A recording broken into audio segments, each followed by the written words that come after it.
इसलिए भगवान ने कहा अपनी गलती को मानना चाहिए। गलती मानने से मनुष्य छोटा नहीं होता, गलती मानने से मनुष्य छोटा नहीं होता। देखिए जितने बड़े संत मुनि होते ना, बड़े सिर झुकाकर भगवान को प्रणाम करते हैं, सिर झुकाते हैं, माथा झुकाते हैं, लेकिन जिनके अंदर अकड़पन होता है वो नहीं झुकाता, वो सीधे लाके कुर्सी में बैठता है, बोला मैं क्यों उठूं, मैं नहीं उठूंगा, मुझे प्रसाद कुर्सी में लाके दो। हाँ असक्त है फिर तो ठीक है, वो तो शारीरिक अस्वस्थता के कारण होता चाहिए, लेकिन जब मनुष्य सक्त हो, सामर्थ्यवान हो, तो भगवान कहते हैं ऐसा नहीं करना चाहिए। इस मनुष्य को अपनी गलती हो तो माननी चाहिए, गलती मानने से मनुष्य के जीवन पर बढ़ जाती है। दूसरा भगवान ने कहा भगवान के प्रसाद का कभी अपमान मत करो, प्रसाद को कभी अपमान मत करो।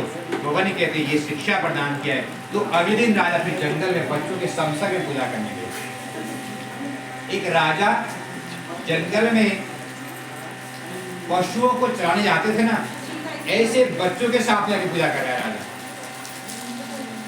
तो क्या शिक्षा मिला मनुष्य को कि अपना आप में अभिमान को परित्याग कर दो। नहीं तो राजा को पड़ी जाना चाहिए जंगल में, वो तो अपने राज में है करता, लेकिन नहीं, तो राजा ने कहा कि मुझे मेरे से गलती हुई है तो मुझे झुकना पड़ेगा, मुझे ही जाना पड़ेगा।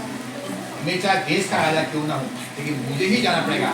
स्वयं राजा गया, स्वयं राजा गया ही जंगल में पूजा करने के लिए, प्रसाद भोगाया, बांटा सबको, अपने आप दिखाया। इसलिए ऋषियों मनुष्य को कभी भी असत्य वचन नहीं बोलने चाहिए, सत्य की राह पर चलनी चाहिए, भगवान का पूजन नित्य निरंतर करनी चाहिए, और भगवान की भक्तों का कभी अपमान नहीं करनी चाहिए। तो अंतिम में भगवान से ये प्रार्थना करता हूँ कि जो है